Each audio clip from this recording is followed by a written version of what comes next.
The sun hung high above the quiet town of Brooklyn. On the morning everything shifted. Its brightness did little to ease the tension gathering outside the old diner, where trouble rolled in not with shouting, but with the deep, trembling growl of a single motorcycle. Moments later, dozens more followed, their engines rumbling like distant thunder as they lined up with sharp, disciplined precision. Inside, people crowded the windows, their breath fogging the glass as they watched a line of hardened riders dismount, their boots hitting the pavement in a heavy, unified rhythm. At the head of the group stood a towering man with a scar etched across his brow, eyes weathered by life's darkest corners, yet still carrying a trace of compassion. His name was Riker, and he hadn't come seeking violence. He had arrived for justice. The two elderly men stepping out of a sleek black sedan that morning had no idea the truth waiting for them beneath that unflinching daylight. If you believe in courage, redemption, and the power of good to push back against the world's cruelty, make sure to like, comment, share, and subscribe to Stories of Kindness.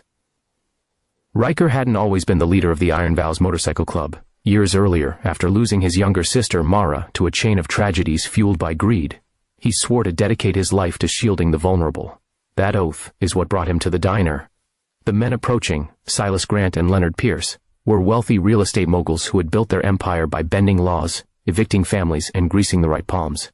Their newest target was a small community shelter run by Rosa, a widowed woman who poured every ounce of her strength into caring for local kids and elderly residents.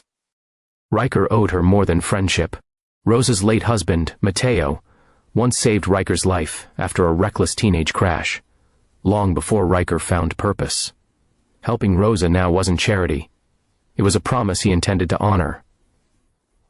Silas and Leonard thought they could bully her with fake code violations and crushing fines until she surrendered the building for their next luxury development. They assumed she was defenseless. They assumed no one would stand beside her. They were wrong. They didn't expect an entire motorcycle club, men and women who had rebuilt their own broken lives, to rally behind her. And they certainly didn't expect Riker, with his inked arms and leather vest, to be the one blocking their path under the blazing morning sun. As the two businessmen approached the diner to meet an attorney, Riker stepped into their way. The Iron Vows lined up behind him, silent, arms folded, their motorcycles glinting like steel sentinels. Silas tried to mask the nervous twitch in his eyes as he clutched a thick envelope filled with foreclosure papers. Leonard muttered under his breath, irritated by the bikers' presence. They still believed wealth protected them. They were about to learn otherwise. Riker didn't shout or threaten. Instead, he produced a worn folder he had carried for days, evidence gathered by club members who tracked the men's actions, interviewed tenants, and uncovered documents they assumed were safely hidden. Inside were records of illegal inspections, abusive contracts, and misused funds. Every sheet was a wound they had left behind. He handed the folder to Silas, whose confident smirk faded as he flipped through the pages. His expression shifted from annoyance to disbelief to fear. Leonard hovered beside him, face draining of color. A crowd began forming outside the diner.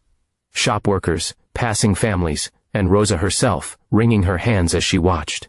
The truth, once buried under polished legal language, stood naked in the daylight. Riker calmly explained that copies of the evidence had already been sent to the mayor, the media, and every family they had exploited. The bikers weren't there to start a fight. They were witnesses to a long overdue reckoning. Silas tried to speak, but his voice cracked under the weight of his own history. Leonard's arrogance melted into something unfamiliar. Shame. Not once did the Iron Vows raise their voices. They simply stood there with the quiet, unshakable strength of people who had survived their own storms and refused to let injustice harm another soul. Their silence was louder than anger. When Rosa stepped forward, tears shimmering in her eyes, Riker placed a gentle hand on her shoulder. Silas and Leonard, stripped of their power, were forced to face the very people they had hurt, and the realization shattered them more deeply than any blow. In front of the entire town, they agreed to withdraw their claims, restore the shelter's funding, and submit to the investigations awaiting them. As the sun climbed higher, warming the pavement, something extraordinary unfolded. Silas and Leonard didn't storm off. They didn't argue. Instead, they stayed, listening as Rosa spoke about the shelter's beginning, how Matteo rebuilt it twice, how children found safety after school, how elderly residents depended on its meals. Her voice trembled, but she stood taller with Riker and the Iron Vows behind her. And for the first time, the two men truly listened. When they finally walked away, they looked smaller, older, humbled, and visibly changed.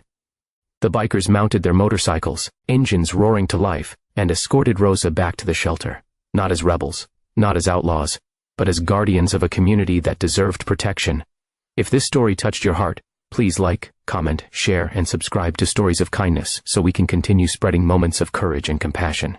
Before you leave, comment below, because kindness always finds its way back, with the town watching, under sunlight that revealed every truth long buried in shadows. The Iron Vows didn't just confront two corrupt men. They showed everyone what real strength is. The strength to stand up, to protect, to forgive, and to fight for justice without losing one's humanity. Later that afternoon, as Rosa opened the shelter doors, and children ran into her embrace, Riker and the Iron Vows knew they had finally repaid Mateo.